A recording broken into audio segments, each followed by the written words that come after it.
For this podcast, our study partner is Purple Hat Application, Making Engineering Simple. विद्यार्थी मित्रांनो, मी professor Mangesh कैरे आपल्या YouTube चॅनलवरती तुमचं स्वागत करतो. मित्रांनो, आज आपल्यासाठी अगेन महत्त्वाचा विषय ज्याचा आपण इथे एक्सपर्ट टॉक आज घेऊन आलेलो आहे. ओके, आजच्या पॉडकास्ट मध्ये आपण सब्जेक्ट घेतला आहे फर्स्ट इयरचा महत्त्वाचा सब्जेक्ट जो विद्यार्थ्यांना डेरिव्हेशन न्यूमरिकल मुळे खूप टफ जातो, ज्याचं नाव आहे आपलं इंजिनिअरिंग फिजिक्स. सो मित्रांनो, खूप मुलांची डिमांड होती engineering physics. So engineering physics एकदम सोपा करण्यासाठी इंजिनिअरिंग फिजिक्सचे पेपर कसा लिहायचा, कसा चेक करायचा, पेपरचा अभ्यास कसा करायला पाहिजे, त्याच्यानंतर फिजिक्स मध्ये काय इम्पॉर्टंट क्वेश्चन आहे, काय सामान्य विद्यार्थ्यांनी करायला पाहिजे, ज्याला स्कोर करायचं त्यांनी कुठले क्वेश्चन करायला पाहिजे, कसा अभ्यास करायला पाहिजे, सगळ्या गोष्टींवरती आज आपल्याला पूर्णपणे एकदम भारी पद्धतीने तुमचे सर्व प्रश्नांना उत्तर देण्यासाठी सब्जेक्ट मधले जे एक्सपर्ट आहे, ज्यांचं नाव आहे प्रोफेसर निलेश कुलकर्णी सर, जे नाशिकमध्ये पीव्हीजी कॉलेज ऑफ इंजिनिअरिंग पुणे विद्यार्थीगृह या इंजिनिअरिंग कॉलेजला वर्किंग आहे. सरांचा एक्सपिरियन्स 21+ इयर फिजिक्स शिकवण्याचा एक्सपिरियन्स आहे. आणि तसंच या वर्षात या 2019 पॅटर्नच्या सिलेबस कमिटीमध्ये फिजिक्सचा जो सिलेबस सेट झाला त्याच्यामध्ये सर स्वतः मेंबर होते. सर मॉडरेटर आणि पेपर चेकरही राहिलेले आहेत. सो सरांचा एक प्रगल्भ असा एक्सपिरियन्स 21 वर्षाचा या फिजिक्सच्या सब्जेक्ट्स मध्ये आहे. आणि आज जे सर इम्पॉर्टंट वगैरे सगळ्या गोष्टी सांगणार आहे त्या व्यवस्थित लिहून घ्या आणि त्या फॉलो करा. बघा, तुमचा फिजिक्स एकदम भारी पेपर जाईल. ज्याला स्कोर करायचा आहे तो विद्यार्थी तर 100% स्कोरीवर निघेल. आणि जो पास व्हायचा आहे आणि जे काही पोरं क्रिटिकल गोल्डनला आहे स्पेशली ते सुद्धा क्लिअरली होतील. सो आपण सरांचं स्वागत करूया. Welcome sir. नमस्कार sir. Yes sir. Sir, physics म्हटलं की पोरांना डेरिव्हेशन लक्षातच राहत नाही आणि न्यूमरिकल मध्ये भरपूर प्रॉब्लेम येतो. सर, मग हे डेरिव्हेशन्स कसे लक्षात ठेवायचे? सर्वप्रथम तर मी खैरे सरांचे आभार मानतो. त्यांनी मला या ठिकाणी आज बोलवलं आणि सरांचं एक अभिनंदन पण करतो की बाहेर इंजिनिअरिंगची मुलं जे अभ्यासासाठी परिश्रम घेत आहे त्यात सर पण खैरेचा वाटा उचलत आहे. म्हणजे महाविद्यालयाच्या वेळेनंतर पण विद्यार्थी सरांचं मार्गदर्शन या माध्यमातून घेऊ शकतो. धन्यवाद सर. विषय आपला जो इंजिनिअरिंग फिजिक्सचा जो आपला चर्चेचा विषय आहे, इंजिनिअरिंग फिजिक्सच्या बाबतीत बोलायचं झालं तर मुलांमध्ये एक 11वी-12वीतून आल्यानंतर थोडीशी फिजिक्सची भीती असते सर. बरोबर. आणि त्या भीतीपोटी परत इंजिनिअरिंग मध्ये इंजिनिअरिंग फिजिक्स म्हणजे त्यांच्या समोर परत फिजिक्स उभा राहतो. बरोबर. पण इंजिनिअरिंग फिजिक्सचा जर सिलेबस बघितला तर अतिशय सोपा आणि कुठलाही विद्यार्थी म्हणजे आपल्याला विद्यार्थ्यांचं वर्गीकरण करायचं नाही, पण कुठलाही विद्यार्थी हा साध्या सोप्या पद्धतीने पास होऊ शकतो. बरोबर. जे एंड सेमला 3, 4, 5 आणि 6 हे 4 युनिट आहेत, तर पैकी तिसऱ्या युनिटमध्ये बऱ्यापैकी डेरिव्हेशन्स आहेत. तर विद्यार्थ्यांना मला एक सांगावं असं वाटतं की डेरिव्हेशन्सची तुम्ही प्रॅक्टिस ही जास्तीत जास्त केली पाहिजे. आणि प्रॅक्टिस करण्यासाठी पेन पेपर मेथड किंवा आपली पारंपरिक पाटी पेन्सिलने जरी आपण डेरिव्हेशन त्याच्यावर लिहिले आणि पुसले, जी पारंपरिक आपली पद्धत आहे, असं केलं तरी चालेल. ओव्हरलुक करून सर डेरिव्हेशनची प्रॅक्टिस होणार नाही. ओके. डेरिव्हेशन जे आहेत एक सिक्वेन्स असतो. आपण एक जास्त वेळेस डेरिव्हेशनची प्रॅक्टिस केली तर आपल्याला त्याच्यामध्ये एक सिक्वेन्स कळतो. ओके. आणि त्यानंतर आपण बघितलं नाही आणि आपल्यासमोर प्रश्न आला तर आपल्याला आपोआप ते क्लिक होतं आणि आपण ते डेरिव्हेशन पुढे प्रिपेअर करतो. Yes sir. डेरिव्हेशन मध्ये असे कुठले इम्पॉर्टंट डेरिव्हेशन आहे जे कायम विचारले जातात? युनिट वाईज आपण बोलायचं. युनिट नंबर 3 जो आहे तो क्वांटम मेकॅनिक्स आहे, फिजिक्सचा पार्ट. आणि क्वांटम मेकॅनिक्स मध्ये 2 सेक्शन आहेत सर, 2 चॅप्टर्स आहेत. पहिला वेव्ह पार्टिकल ड्युअलिटी. ओके. आणि त्याच्यातलं सेकंड सेक्शन जो आहे तो वेव्ह इक्वेशन आहे. तर वेव्ह पार्टिकल ड्युअलिटी मध्ये पहिलं जे आर्टिकल आहे डी ब्रॉग्ली हायपोथेसिस. ओके. तर आता हे जे डी ब्रॉग्ली हायपोथेसिस जर तुम्ही प्रिपेअर केलं तर यावर 3 क्वेश्चन आपल्याला मिळतात. ओके. म्हणजे state and explain de Broglie hypothesis आणि त्याला जोडून पार्टिकलची डी ब्रॉग्ली वेव्हलेंथ किंवा इलेक्ट्रॉनची डी ब्रॉग्ली वेव्हलेंथ असा 6 मार्काचा किंवा 5 मार्काचा प्रश्न त्या ठिकाणी डिझाईन होतो. Okay sir. जर तुम्ही एकच आर्टिकल केलं तर या ठिकाणी 3 क्वेश्चन तुमचे तयार होतात. ओके. प्लस याला एक छोटासा सिंगल लाईन प्रॉब्लेम येतो सर. म्हणजे calculate the de Broglie wavelength of 1 kilo electron volt. Electron असेल, प्रोटॉन असेल, न्यूट्रॉन असेल. येस. तो 1 लाईन प्रॉब्लेम येतो साधारण 4 मार्क. ओके. युनिट 3 मध्ये. युनिट 3 मधलं पहिल्या सेक्शन मध्ये. ओके. त्याच्यानंतर त्याच्यामध्ये फेज व्हेलॉसिटी आणि ग्रुप व्हेलॉसिटीचं एक रिलेशन आहे. शिकवताना आमचे फिजिक्सचे सर्व प्राध्यापक त्यातलं डेरिव्हेशन हे घेत असतात, परंतु त्यातला डिफरन्शिएशनचा जो पार्ट आहे तो मुलांना एक्सपेक्टेड नाही. ओके. तर मुलांनी त्यातल्या ज्या रिझल्टंट टर्म्स आहेत त्या जर लक्षात ठेवल्या तरी त्यांना कमी श्रमात आणि कमी वेळेमध्ये 4 ते 5 मार्क इझिली त्या ठिकाणी मिळू शकतात. बरोबर. आणि तिसरं आर्टिकल जे आहे हायझेनबर्ग अनसर्टिनिटी प्रिन्सिपल, तर ते फक्त आपल्याला स्टेट अँड एक्सप्लेन अशा नेचरचा प्रश्न येत असतो. ओके. तर हे जे 3 प्रश्न आहे विद्यार्थ्यांनी म्हणजे एक अर्धा तास जरी तुम्ही बसले तरी हे 3 प्रश्न अतिशय सोप्या पद्धतीने आपले प्रिपेअर होऊ शकतात. ओके, म्हणजे हे युनिट 3 मधले इम्पॉर्टंट क्वेश्चन्स आहेत. हे पहिल्या हाफ मधले. आणि दुसऱ्या हाफ मध्ये श्रोडिंजर्स टाइम इंडिपेंडंट इक्वेशन. ओके, मुलांनो सर जे सांगताय हे सगळं लिहून घ्या प्रॉपरली. Yes yes. दुसऱ्या हाफ मध्ये श्रोडिंजर्स टाइम इंडिपेंडंट इक्वेशन आहे. आणि म्हणजे तुम्ही जर मागचं क्वेश्चन पेपर अनालिसिस केलं तर इंडिपेंडंट वेव्ह इक्वेशन हे आपल्याला प्रकर्षाने जाणवेल का खूप वेळेस ते रिपीट झालेलं आहे. यस. तर त्याला प्रॅक्टिसची गरज आहे त्या डेरिव्हेशनला. आणि दुसरं जे पुढचं आर्टिकल आहे ते particle in rigid box mostly. Okay. म्हणजे हे 2 क्वेश्चन तुम्ही केले सेकंड हाफ मधले तरी तुमचे 6 आणि 5 असे 11 ते 12 मार्क तुमचे फिक्स होतात. ओके. आणि पार्टिकल इन रिजिड बॉक्सचं एक जे इक्वेशन आहे एनर्जीचं त्याच्यावर प्रॉब्लेम विचारला जातो. ओके. आणि हे सिंगल इक्वेशन आहे. तर मुलांना एक माझा सल्ला आहे की त्यांनी ते फॉर्म्युला जो आहे तो पाठच करावा. तुम्ही डेरिव्हेशनची प्रॅक्टिस करताय तर तो फॉर्म्युला सुद्धा तुम्ही पूर्णपणे पाठच करावा. करेक्ट. मग त्याच्यामध्ये हे कव्हर अप होऊन जातं. येस. युनिट 3 मध्ये हेच पॉईंट आहेत का विद्यार्थ्यांनी त्यावर भर करायला पाहिजे. आणि न्यूमरिकल जास्त विचारलं जातं का सर युनिट 3? Numerical depends. आता 3, 4, 5, 6 मध्ये 3 आणि 4 वर न्यूमेरिकल हे विचारले जातात. आणि 5व्या मध्ये खूप दुर्मिळ म्हणजे मागच्या 1-2 अटेम्प्ट मध्ये प्रॉब्लेम विचारला गेला पण बऱ्याच वेळा ते नसतात. म्हणून 5 आणि 6 आपण असं धरूया का न्यूमेरिकल नाही, पण 3 आणि 4 मध्ये मात्र न्यूमेरिकल. 3 वर सर अजून कुठल्या टॉपिक्स असे असतील का ज्याच्यावर न्यूमेरिकल विचारतात किंवा तुम्ही सांगितलं हेच आहे? येस. डी ब्रॉग्ली हायपोथेसिस वरचं आणि इलेक्ट्रॉनची वेव्हलेंथ काढायचं असेल, प्रोटॉनचे काढायचं असेल किंवा मग पार्टिकल इन रिजिड बॉक्सचं जे एनर्जीचं इक्वेशन ओके त्याच्यावरचेच प्रॉब्लेम आपल्याला विचारले जातात. ओके सर, आता युनिट 3 ची आयडिया क्लिअर झाली. येस. युनिट 4 वर IMP क्वेश्चन कुठले? युनिट 4 जो आहे तो आपला सॉलिड स्टेट फिजिक्स म्हणजे सेमीकंडक्टरचा पार्ट आहे. त्याच्यामध्ये सेमीकंडक्टरची सुरुवातच मुळात मुलांना म्हणजे अतिशय कमी वेळात 6 मार्क ते घेऊ शकतात. ओके. म्हणजे क्लासिफिकेशन ऑफ सॉलिड जे आहे on the basis of energy band structure. Okay. Insulator काय आहे, कंडक्टर काय आहे, सेमी कंडक्टर काय आहे. तर हा प्रश्न मुलांनी कमीत कमी शब्दांमध्ये आणि व्यवस्थित डायग्राम काढून एक्सप्लेन केला. ओके. तरी आम्ही सर्व एक्झामिनर जे आहे त्याला पूर्ण क्रेडिट देत असतो. ग्रेट. म्हणजे कुठल्याही मुलाचं त्या ठिकाणी नुकसान होत नाही.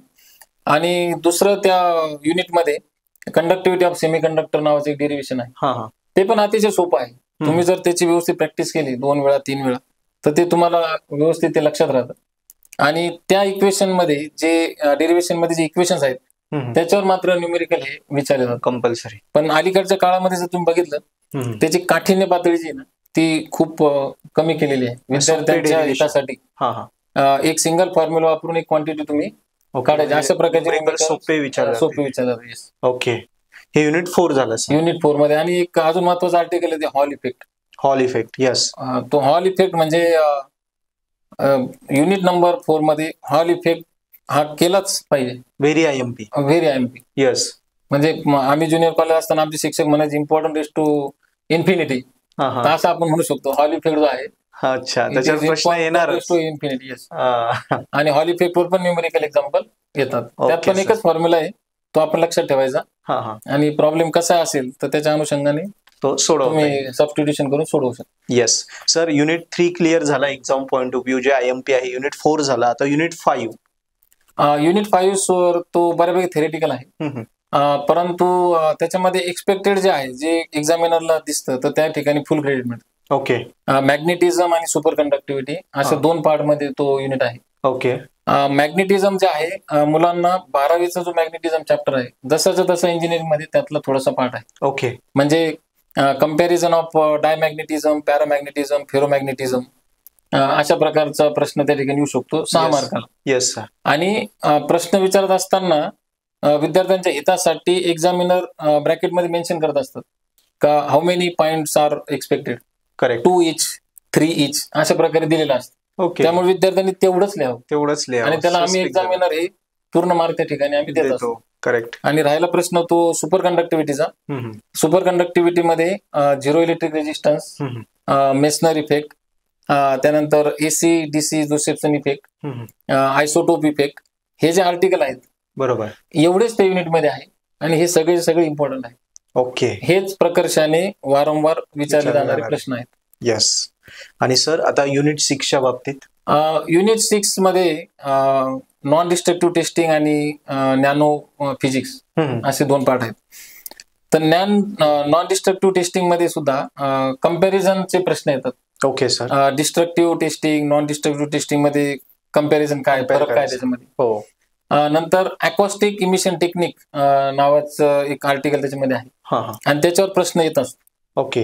नंतर determination of thickness by ultrasonic technique असा एक प्रश्न येत असतो. Yes sir. आणि रेडिओग्राफी म्हणून एक मेथड आहे. करेक्ट. त्याच्यावर पण त्या ठिकाणी प्रश्न येतो. म्हणजे तुम्ही जर युनिट नंबर 5 जर बघितलं तर अगदी 4 ते 5च प्रश्न आहेत का हे आपल्याला वेगवेगळ्या भाषेमध्ये विचारले ते जातात. त्यामुळे विद्यार्थ्यांनी 4 ते 5 क्वेश्चन जरी केले तरी ते त्या युनिटचं पूर्ण क्रेडिट घेऊ शकतात. आणि नॅनोग्राफी मध्ये नॅनो फिजिक्स मध्ये एकच प्रश्न विचारला जातो. प्रॉपर्टीज असतील, ऍप्लिकेशन असतील, कॅरेक्टरिस्टिक असतील, म्हणजे 3 पार्ट त्यांनी केले त्याच्यावर त्यांचे जवळजवळ 3 ते 4 प्रश्न तयार होतात. Okay great. आणि युनिट 6 म्हटलं सर. Unit number 6. ओके, हा युनिट 6 होता. सो मित्रांनो, सरांनी पूर्ण आयडियाज तुम्हाला क्लिअर केल्या. असं म्हणता येईल की डेरिव्हेशन कुठले येतात, न्यूमरिकल कुठले येतात आणि थेरॉटिकल क्वेश्चन पूर्ण आयडिया क्लिअर केलाय. सो हे तुम्ही लिहून घेतलं असेल तर हे पहिल्यांदा परफेक्ट करा. बघा तुमचा फिजिक्स स्कोरच होतो. सर फिजिक्सचा पेपर पॅटर्न कसा असतो जनरली?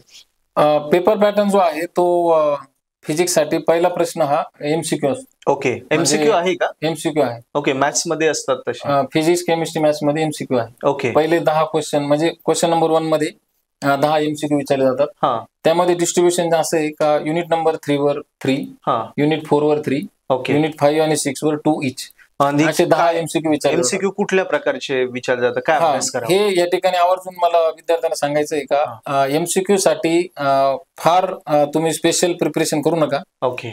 एमसीक्यू अतिशय साध्या पद्धतीचे विचारले जातात.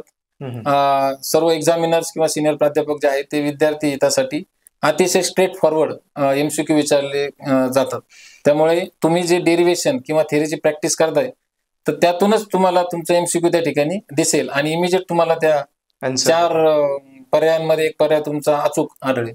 म्हणजे एकदा थेरीचा अभ्यास केला की कॉन्सेप्ट क्लिअर होतो. त्यातला छोटासा एखादा कॉन्सेप्ट, नो ट्विस्टिंग. बरोबर. त्याच्यामध्ये कुठल्या प्रकारचा ट्विस्ट नसेल. बरोबर. म्हणजे खूप जास्त वेगळं एमसीक्यू साठी प्रॅक्टिस नाही करायचं. सरांचं म्हणणं आहे की बाकी थेरीसाठीच अभ्यास करा. Clear sir. एखादा हुशार मुलगा आहे जो पहिल्यापासून अभ्यास करतोय पण त्याला आता 70 पैकी 60च्या वरती जायचंय, तर त्याचं अभ्यासाचं एकंदरीत काय पाहिजे की त्याला अभ्यास स्कोरिंग होईल? अभ्यास कसा करायला पाहिजे? तो जर आता कन्सिस्टंटली म्हणजे त्याचं सातत्य जर आतापर्यंत टिकून असेल, तर आता आपण ज्याप्रमाणे सांगितलं ते डेरिव्हेशनची प्रॅक्टिस झाली. ओके. पण आज परीक्षेच्या दृष्टीने आदल्या दिवशी म्हणा किंवा 2 दिवस आधी तर ते डेरिव्हेशन परत न बघता त्याने एकदा प्रॅक्टिस करावी, सोडवणं गरजेचं आहे. आणि कुठलाही जो क्वेश्चन आपल्याला विचारलं 6 मार्काला, 5 मार्काला, 4 मार्काला, त्यांनी त्याचं वेटेज बघावं. बरोबर. आणि व्हॉट इज एक्सपेक्टेड एवढंच त्याने लिहावं. हे पण एक मला आवर्जून सांगायचं विद्यार्थ्यांना का विनाकारण त्याच्या आसपासचं जे काही बुकमध्ये दिलेलं आहे तर डोंट वेस्ट युअर टाइम. बरोबर. In writing irrelevant things. बरोबर. You just focus on what is expected, जे महत्वाचं आहे. आणि कुठल्या प्रकारचा गैरसमज बाळगू नका का आपण खूप छोटं लिहिलं आपले मार्क पडतील. बरोबर. हे असतं ना की कमी लिहिलं की मार्क कमी भेटले असतं, असं काही आहे का? असं काही नाही सर. आम्ही आता पेपर चेक करतो. म्हणजे आता हल्ली मेथड आमची कदाचित चेंज झाली असं म्हणू शकतो का आम्ही मार्क देण्यासाठीच फक्त तिथे बघत असतो, आम्ही काय चुकलंय बघत नाही. करेक्ट. सर एक मुलांच्या सिली मिस्टेक्स काय होता पेपरमध्ये? मी जे आता सांगितलं सर का डेरिव्हेशन अतिशय उत्साहामध्ये तो सुरुवात करतो आणि जो मधला पार्ट असतो तर थोडस आता ते पाठांतर असल्यामुळे थोडस पुढची स्टेप आठवत नाही. हरकत नाही, त्याने ती स्किप करावी आणि पुढचं जे त्याचं डेरिव्हेशन कंटिन्यू होत असेल तर त्यांनी करावं. कारण प्रत्येक डेरिव्हेशन मध्ये असं ठरलेलं असतं का ह्या स्टेपला इतके मार्क, या इक्वेशनला इतके. म्हणजे step marking he step by step असते. ओके. म्हणजे एखादा सेंटेन्स असेल ना तर त्याला सुद्धा पारंपरिकपणे 1 मार्क आहे. ओके. सेंटेन्स जरी असेल तर तो 1 मार्क मिळणारच. ग्रेट. आणि हे मार्किंग स्टेप बाय स्टेप हे न्यूमरिकलला पण आहे का? न्यूमेरिकलला पण आहे. आता न्यूमेरिकलचा ऍक्च्युअल डिस्ट्रीब्युशन सांगायचं असेल तर फॉर्म्युला 1 मार्क असतो. ओके. त्यानंतर फॉर्म्युलामध्ये ज्या क्वांटिटीज आहेत, सबस्टिट्यूशन ज्याला म्हणतो आपण, करेक्ट, त्याला मार्क असतात. करेक्ट. कॅल्क्युलेशनला एक मार्क असतो आणि शेवटी तुमचं रिझल्ट जे फायनल आन्सर आहे त्याला एक मार्क असतो. अशा प्रकारे 4 मार्काचं डिस्ट्रीब्युशन केलेलं असतं. Okay sir. आणि डेरिव्हेशन मध्ये मार्कांचं डिस्ट्रीब्युशन कसं आहे सर? डेरिव्हेशन मध्ये मार्कांचं डिस्ट्रीब्युशन म्हणजे सुरुवातीला एका डेरिव्हेशन मध्ये डायग्राम असेल तर त्या डायग्रामला 1 मार्क हा दिला जातो. ओके. त्यानंतर तुम्ही जी सुरुवात करता म्हणजे ज्या इक्वेशन आपण वापर करणार आहे तिथून पुढे त्या इक्वेशन संबंधी पुढची जी टर्म येणार आहे त्याला साधारण 2 ते 3 मार्क असतात. ओके. आणि त्या टर्मचा वापर करून पुढे आपण जे फायनल रिझल्ट काढणार आहे त्याला साधारण 2 ते 3 मार्क असे दिलेले असतात. ओके. पण हरकत नाही, कुठे डेरिव्हेशन थांबला असेल तरी सुद्धा मॅक्झिमम कसे मार्क देता येईल असं एक्झामिनर प्रयत्न करत असतो. ओके. म्हणजे एखाद्याने अर्ध जरी लिहिलं तर तेवढे तरी मार्क भेटतात? हो, मिळणार. झिरो मिळत नाही? झिरो मिळत नाही. Okay sir. एकंदरीत सरांनी फार सुंदर आपल्याला मार्गदर्शन केलं मुलांना. प्रत्येक युनिट वाईज काय इम्पॉर्टंट आहे, काय करायला पाहिजे, काय सिली मिस्टेक्स होता, पेपर कशा लिहायला पाहिजे, सगळ्या आयडिया तुम्हाला क्लिअर झालेल्या आहेत. सो अजून काही डाऊट असतील नक्की कमेंट बॉक्समध्ये टाका. पण सरांनी जे सांगितलं ना त्या पद्धतीने करा, बघा तुमचा पेपर नक्की स्कोरिंग होणार. सर काही तुम्हाला शेवट काही ऍडवाइस द्यायचा मुलांना काही तुमच्याकडनं? मी विद्यार्थ्यांना एवढंच सांगेल का तुमचा इंजिनिअरिंग फिजिक्स तुम्ही नव्याने देत असाल किंवा तुमचा मागच्या सेमला राहिला असेल तर आता प्रिपेअर करत असाल तर तुम्ही कुठल्या प्रकारे त्याला दबाव, त्याचा प्रेशर घेऊ नका. आणि मागच्या 3 सेमिस्टरच्या क्वेश्चन पेपर तुम्ही जर त्या बघितल्या आणि त्याचं एक व्यवस्थित अनालिसिस केलं आणि त्यातले काही प्रश्न तुम्ही व्यवस्थित प्रिपेअर केले तर यश हे तुम्हाला 100% मिळणारच. 100%. सर जे ते IMP तुम्ही क्वेश्चन काढलेले होते, जे काही क्वेश्चन्स होते, सो त्याची एक PDF आपण मुलांना देऊ शकतो का? PDF देईल ना सर, नो प्रॉब्लेम, मिळेल. येस. सो मुलांना आम्ही काय करू, PDF ची लिंक पण खाली डिस्क्रिप्शन मध्ये देऊन देऊ, जेणेकरून तुम्ही तिथून डाउनलोड करू शकता. सरांनी जे आता सांगितलं आणि त्यावेळेस अभ्यास करा, ती PDF पण डाउनलोड करा आणि व्हिडिओ जास्तीत जास्त आपल्या फ्रेंड्सला शेअर करा. कारण सरांनी एकदम सोप्या भाषेत तुम्हाला आयडिया क्लिअर करून दिली की एवढं मोठं पुस्तक आहे. फिजिक्स म्हटलं की 12वीला टेन्शन यायचं, इथे पण टेन्शन यायचं, कारण न्यूमरिकल डेरिव्हेशन म्हटलं की सर मुलगा घाबरतो. पण सरांनी आता एकदम आयडिया क्लिअर करून दिली की अख्ख्या पुस्तकाचा सार देऊन दिलाय, कशात काय करायचं आणि काय कसं लिहायचं. प्लस सर इम्पॉर्टंटची PDF पण देणार आहे, ती पण तुम्ही डिस्क्रिप्शन मधनं डाउनलोड करा. आणि मित्रांनो व्हिडिओ जास्तीत जास्त मुलांना शेअर करा, सो जेणेकरून तुम्हालाही जो फायदा होतो आपल्या मित्रांनाही व्हावा आणि फिजिक्स नक्की स्कोरिंगवर काढा. पुन्हा एकदा आपण सरांना थँक्यू म्हणूया आणि आपला आजचा सेशन क्लोज करूया. सो धन्यवाद सर. थँक्यू. मित्रांनो सरांनी दिलेल्या गायडन्समुळे आता कॉन्फिडन्स येतोय ना की हा विषय आपण स्कोर करू शकतो. करेक्ट. सो मग मी पुन्हा पुढे जाऊन सांगतो की तुम्ही सरांकडूनच हा विषय का शिकत नाही. तर सरांकडून हा विषय तुम्हाला डिटेलमध्ये शिकायचा असेल तर सरांचा व्हिडिओ लेक्चरचा कोर्स सुद्धा अवेलेबल आहे. काय करायचं, डिस्क्रिप्शन मध्ये मी लिंक दिली, त्यावरून पर्पल ॲट ऍप्लिकेशन डाउनलोड करा. पर्पल ॲट ॲप मध्ये आपल्या सरांचा पूर्ण या सब्जेक्टचा व्हिडिओ लेक्चरचा कोर्स आहे आणि मराठी हिंदीमध्ये एकदम सोप्या भाषेत आहे, जेणेकरून राहिलेल्या थोड्या दिवसात तुम्ही हा विषय सरांनी दिलेल्या आयडिया फॉलो करून सरांकडूनच शिकून घ्या आणि डायरेक्ट व्हिडिओ लेक्चर बघून विषय एंड सेम मध्ये 70 पैकी 60च्या वरतीच जा. तसंच मनात अजून काही डाऊट असतील तर खाली डिस्क्रिप्शन मध्ये आम्ही नंबर पण दिलाय, आधी नंबरवरती कॉल करा, चर्चा करा, डाऊट्स क्लिअर करा आणि व्हिडिओ लेक्चरचा कोर्स नक्की सबस्क्राईब करा आणि हा सब्जेक्ट 100% गॅरंटीसह या एंड सेम मध्ये स्कोरच करा. थँक्यू.